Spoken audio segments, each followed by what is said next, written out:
Hi, good people. I hope you're well. I'm here to talk about a drug called scopolamine. It is popularly known as the devil's breath. And so I happen to be a victim of this drug blown on me. I was coming from a school event at Logos Christian School where my children go to school. I just left shortly because I needed to go somewhere else. So I left the event halfway through. So I headed to the stage. I noticed the stage was quite deserted. But there was a guy who was standing on my far left, like 5 meters away. And then he turned. Akanikuja akanigotea, niaje bro, uko fiti? Nikamwambia mimi niko fiti. So we started a conversation. So he was talking about some construction that was illegal. And so I was not really interested, but I just decided to play along. So another mat came. I was specifically waiting for a super metro. So it was a metro trans. So I told them I'm not boarding the mat. So they asked the guy also. So while as soon as the matatu left, I started feeling dizzy. My head was light. I was feeling some shortness of breath. It's like I started feeling like I'm becoming sick. Suddenly my legs were light. It's like I was standing on the air. And then I looked at the guy. He was looking straight into my eyes. The good thing is that I was putting on my shades. And so I could not really see any kind of reaction, but I could feel something is wrong. That's when I realized that I have been drugged. So in a split second, I backpedaled, moving away from the guy. The guy was shocked to see the sudden move, and he also looked behind to see, probably I've seen something that was behind him. So when he looked behind, I crossed the first road on Gong Road. I crossed the second road. I didn't even notice whether there was a car passing or coming. I can't remember. But getting into the other side of the road, I could not even speak. I could not even utter any word. So what I decided, I decided to run. I ran. I was panting because I had shortness of breath. So I grabbed one of the women. She sells some flowers and some plants along that road going back to Logos. I grabbed her and I told her, I have been drugged. I need your help. Help me. So she was also scared because of the way I grabbed her. So she almost ran away. But I told her not to run away. So she sat me in a place, got me some water. I drank, explaining what had happened. So after some time, I started feeling better. But my head was banging. I had a terrible headache. So after taking some water, I said thank you to them. Then I went back to school. I just found they were almost done with the event. And I talked to I went to my wife. I told her what had happened. So I stayed there for some time, then left. Went to the stage, took a mat. So when I got to town, I felt pressed because I had taken like 1.5 liters of water. So I said, let me go first to the loo before I could board a matatu back home. So I got there, while I was paying, suddenly a random guy came. He was asking me how much they charge for the loo. And I told him 10 bob. So he paid, then suddenly he turns to me and says, niangalilie bag manzi, tafadhali, dakika moja tu. Then he left. So for me, I just found myself standing, stuck. I could not move.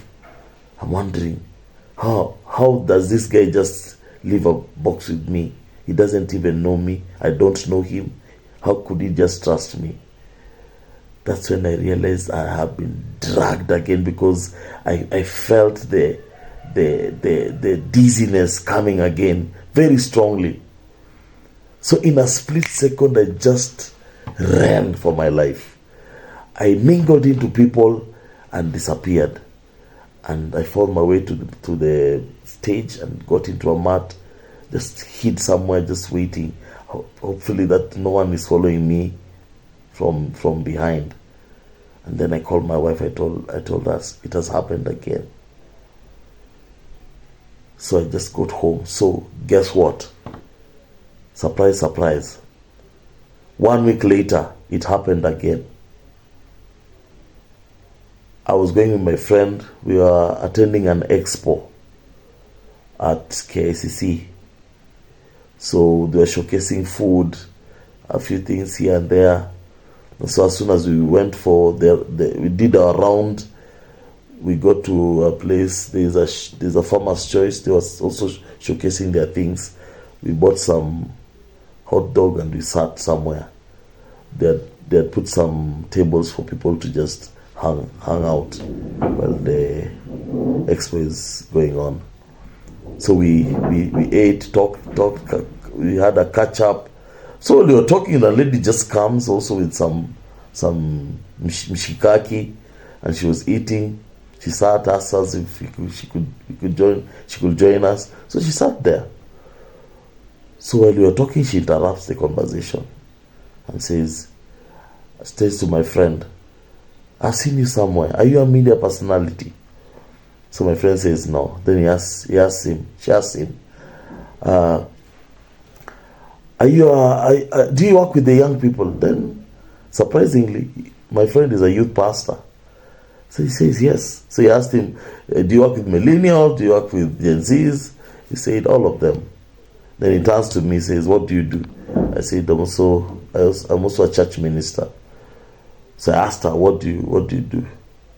She gave me some funny reasons. So she starts talking about the young people, and within no time I started feeling dizzy again. So my question was that I don't think this lady would be doing such a thing to me while I have my friend seated just right next to me. So I was still reasoning out like that when I saw my friend just standing up suddenly, and he told me, I'm going to the loo. I told him, there's no loo here. If you want to go to, we have to leave this place. So he said, I'm not feeling very well. This is the way I'm feeling. Then I realized this lady had targeted both of us, and we were already feeling the effects of the drug. And so I immediately stood up, took my friend, we walked together, we walked away from the lady. When we were still conversing about the effects, we turned back to where she was seated. She had already disappeared. She was gone. So when we were planning to leave the area, we saw some 2 policemen who were put there for security reasons. We went and talked to them. There were 2 lady policewomen, sorry. So we explained, and they told us, let's go back, let's see where you were sitting. If she's still there, you can just point at us and you guys can leave. So when we came back, we didn't find her there. We moved around, we walked everywhere. We could not see her. And so we left. So I just want to create an awareness about this drug, because people are using it to rob people.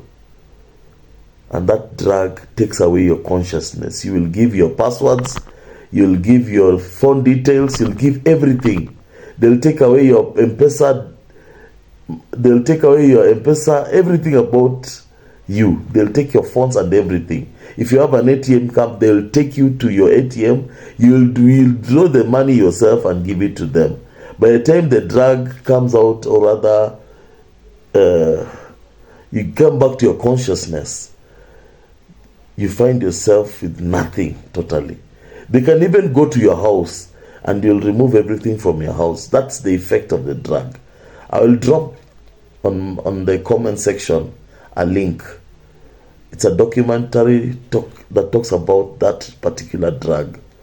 But I want you guys to be very careful when you walk in town, because these people are everywhere. It has become rampant, and you must be careful when you walk in town. If you have nothing to do in town, please leave town, go back home.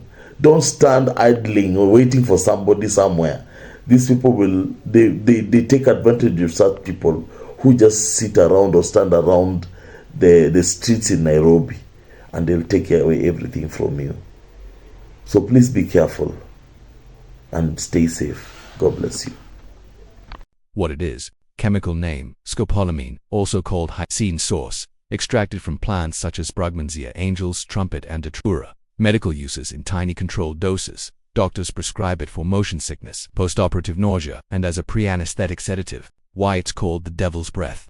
In some parts of South America, especially Colombia, scopolamine has a notorious reputation. Criminals have reportedly used it to incapacitate victims by blowing the powder in someone's face or slipping it into drinks. It can cause confusion, memory loss, suggestibility, and unconsciousness. Effects on the body: short-term, dry mouth, blurred vision, dizziness, hallucinations, confusion, loss of free will. High doses: respiratory failure, coma, or even death. Important contexts: while stories about scopolamine are often sensationalized online, it's genuinely dangerous when misused. In medicine, it's tightly controlled and only used under prescription. Its illegal use as a crime drug is a major public safety issue. 1. The criminal use stories you hear. In Colombia and some other countries, scopolamine has been linked to robberies and assaults. Media reports often describe criminals blowing powder in someone's face or slipping it into a drink. Victims supposedly become docile, lose free will, and later have no memory of what happened. Truth check: most confirmed cases involve the drug being added to drinks or food, not blown into faces. Blowing enough active substance to incapacitate someone is very difficult chemically. Scopolamine is sometimes mixed with benzodiazepines or alcohol to enhance sedative effects. It's rare compared to more common date rape drugs like GHB or benzodiazepines. 2. How scopolamine actually works. It's an anticholinergic. It blocks acetylcholine receptors in the brain, affects confusion, drowsiness, memory loss, delirium, and at high doses hallucinations. Victims can appear awake but be highly suggestible and unable to resist. It also causes amnesia, so victims often can't recall events afterward. 3 facts from science. Medical dose: approximately 0.3 to 0.6 milligrams for motion sickness patches. Toxic dose: only slightly higher can be dangerous. It has a narrow safety margin, which is why recreational or criminal use is risky and unpredictable. Doctors use it under tightly controlled conditions because of these dangers. 4 key differences between myth and reality. Myth: movies, news, reality, science. Powder blown in your face instantly incapacitates you. Unlikely. You'd need a large dose absorbed quickly. Inhalation is inefficient. Victims instantly lose free will like zombies. They become confused, sedated, and suggestible but not under mind control. It's the most dangerous drug in the world. It's dangerous, but not magical. Many other drugs, fentanyl, GHB, are also misused. 5. Protecting yourself. Never leave drinks unattended. Be cautious accepting food or cigarettes from strangers. If you feel sudden confusion, dizziness, or dry mouth after a drink, get help immediately. In Colombia and similar regions, some hotels and bars warn tourists specifically about scopolamine crimes. Bottom line: scopolamine devil's breath is a real drug with legitimate medical use but a notorious reputation when misused. The horror stories have some truth, especially drink spiking. But the more cinematic claims instant hypnosis with a puff of powder are exaggerated.